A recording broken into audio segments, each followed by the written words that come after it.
Alright guys, time for another week ahead video. Now in this week's video, our focus will be on the trading week starting the 8th of March running until Friday the 12th of March, and our focus will be on the incoming CPI data with all of the rigmarole currently seen in the US bond market as well as the US dollar. Now it's been a tumultuous week across global macro markets as hopes of soothing talk from the Fed was dashed when Fed Chair Powell decided to not give the kids the candy that they so desperately wanted, and as a result US 10-year bond yields pushed higher alongside the US dollar. Now the big question right now after the move higher in the dollar index in the short term is this a short-term correction, or if it's the start of something bigger? Now, as the dollar plays such an integral part of the global macro markets, this is such an important question for us to answer. Now, when trying to answer whether a medium-term trend has changed, it's always important to look at the reasons the market had for selling the dollar over the past couple of months. Now, the biggest driver for that 13% drop that we had in the dollar index from its March 2020 highs to its Jan 2021 low has been the market's bets on a broad-based global economic recovery with expectations that the rest of the world will outperform the US. Now remember that the dollar usually takes a beating in a pro-recovery and pro-cyclical economic phase, but relative growth and inflation dynamics are important to keep in mind. Now the Fed's ultra-easy policy with its new average inflation targeting also meant that the markets assumed the possibility of rising inflation wouldn't really spark faster policy normalization as it usually would, as the Fed would allow inflation to push higher without taking away the gravy train. Now, alongside that, the markets believed that the Fed had their back meant that any drastic tightening in financial conditions would also be dealt with by the Fed with plenty of policy tools still up their sleeves, like yield curve control, weighted average maturity targeting, extending the supplementary leverage ratio, or even doing another operation twist. So has any of these expectations changed recently? Now, economists has been aggressively upgrading their growth expectations for the US economy over the last couple of weeks, with GDP now anticipated to average 5.5%. Now that will be the strongest annualized growth number going back all the way to 1984. Now there's a very stark difference between expectations that we had for the US economy back at the start of the year compared to where they are currently sitting just 2 short months later. Now the improving growth prospects has been driven by a couple of factors. The incoming $1.9 trillion fiscal stimulus bill, obviously a big one, that was passed, by the way, in the Senate over the weekend on a party line 50-49 vote, and it is expected to see a second vote on Tuesday. The other big driver has been on the vaccine front, with the announcement earlier this week that a new deal with J&J means that the US will be able to supply vaccines for all adults by the end of May, which was previously expected to only be at the end of July. So that is sparking some speculation of a much faster opening of the economy on the US side. Now all of that just means that on a relative basis, in terms of relative growth and relative inflation, the expectations that the US would lag far behind the rest of the world is definitely not the case anymore, and financial conditions as a result of that is something to consider here. The recent rise that we've had in growth expectations and inflation, as well as the rise, of course, in longer term bond yields, has seen some very aggressive repricing within the euro-dollar futures market, with euro-dollar futures now implying a first rate hike by the Fed by March 2023, and also implying 3 rate hikes in total by September 2023. Now, why is this significant? Pricing in 3 hikes right now is a far cry away from the Fed's previous forward guidance that they gave us, where the consensus among board members didn't expect any hikes before 2024. Now, what about the gravy train? Quantitative easing, that ultra easy policy. Well, the Fed has committed, of course, in very, very clear language, even Fed Chair Powell this week, that tapering is not something that's on the agenda right now. It's not even close to considering right now. However, in terms of having the markets back, Fed Chair Powell disappointed this week by refusing to acknowledge that the recent rise in yields has been a bit too disorderly for the market's liking, and obviously bond and equity market volatility is evidence of that. He also refused to acknowledge the recent concerns that the market has about rising inflation, by again stressing that the incoming spikes in prices or inflation will be transitory or transient due to base effects alone, and that the higher inflation won't lead to runaway higher inflation, as there is still ample of spare capacity left in the economy. Now, Powell's comments gave the bond market basically the green light to continue the sell-off, and even if the Fed steps in with something at the upcoming FOMC meeting, which is on the 17th of March, that is still 2 weeks away.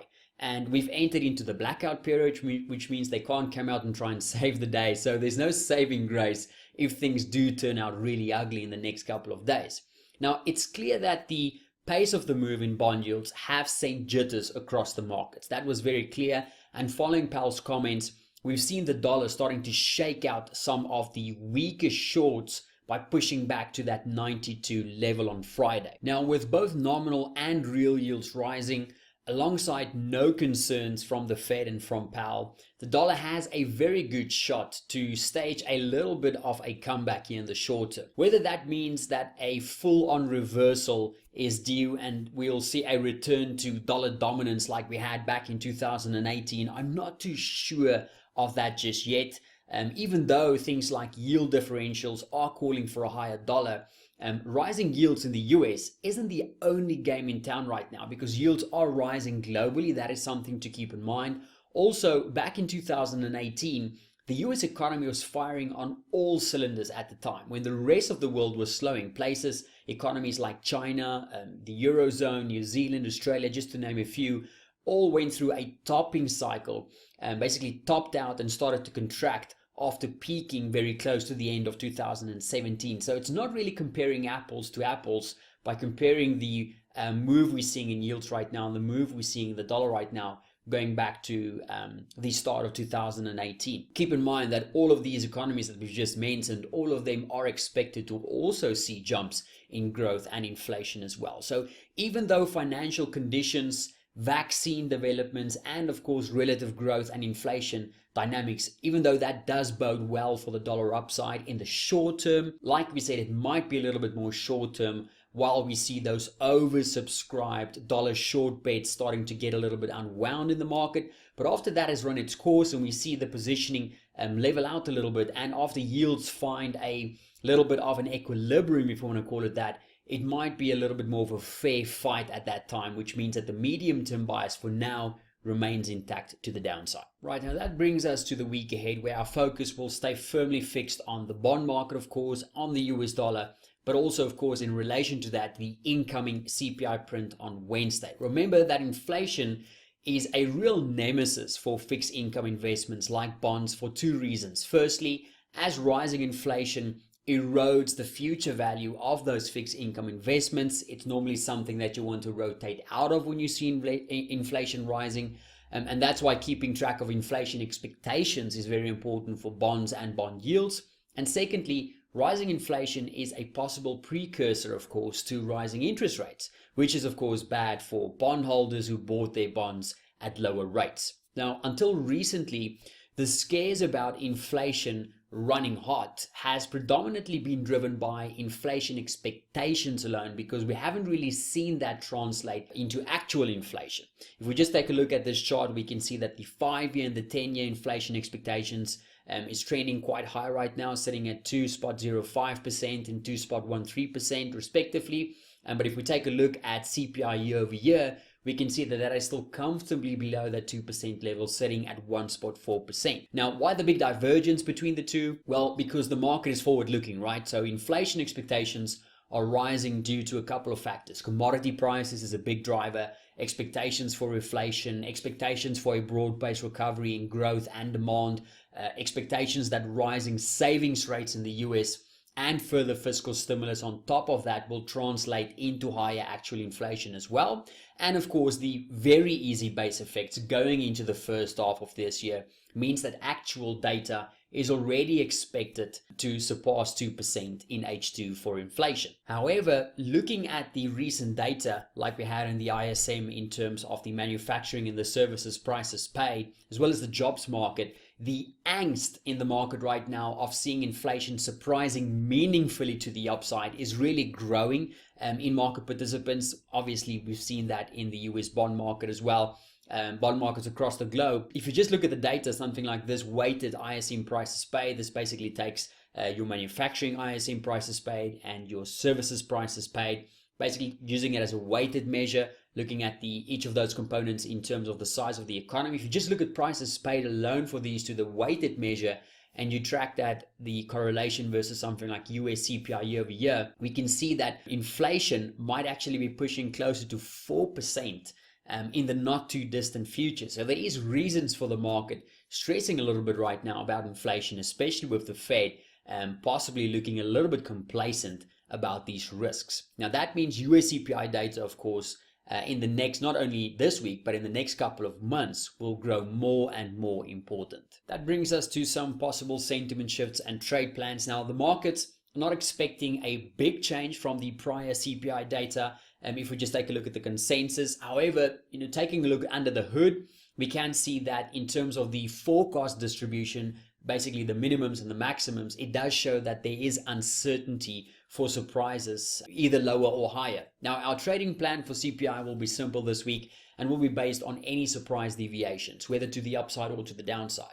Now, the distribution shows us that markets are already leaning towards a potential upside surprise more likely than a downside surprise, which means that the biggest surprise will be to the downside and not to the upside in terms of that skew. Now, the first scenario that we'll be looking for will be a big miss below the market's minimum expectations. Now, this scenario will probably see the biggest reaction between the two for a couple of reasons. Firstly, the markets, like we said, are skewed towards an upside surprise right now. And secondly, a lot of the recent jolts in US 10-year bond yields has been driven by inflation.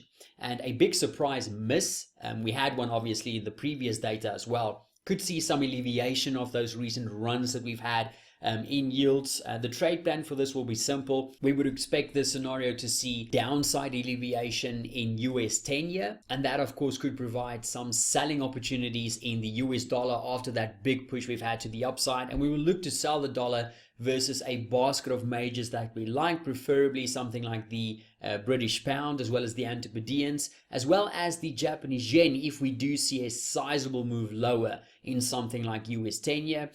In that environment, we would also expect that move lower in US 10-year to provide a short-term buying opportunity in things like silver. Even though gold should move up as well, we do prefer silver on the long side over something like gold, as we do still maintain a downside bias in the short and medium term in the yellow metal.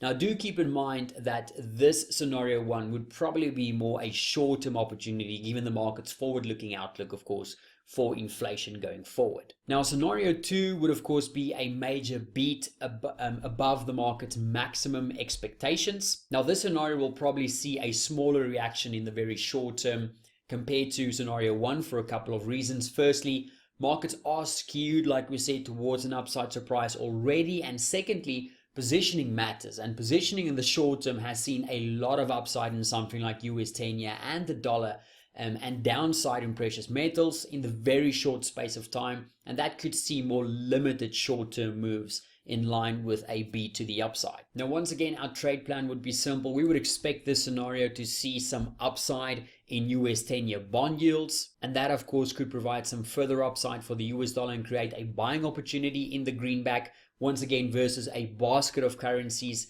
Majors we would prefer to trade against the dollar in that circumstance would be the euro, as well as the Japanese yen if US 10-year pushes higher, and of course the Swiss franc. And of course, if US 10-year pushes higher, we would expect that also to create a short-term opportunity to be selling into gold once again. Now, do keep in mind, as FOMC is still 2 weeks away, this might see a smaller initial reaction in the market to compare to the positioning that we have, but it would arguably provide a more sustainable trade going into that meeting on the 17th of March. All right, guys, that is everything from my side. Any questions, as always, please don't hesitate to let us know. I hope you guys have a fantastic trading week ahead.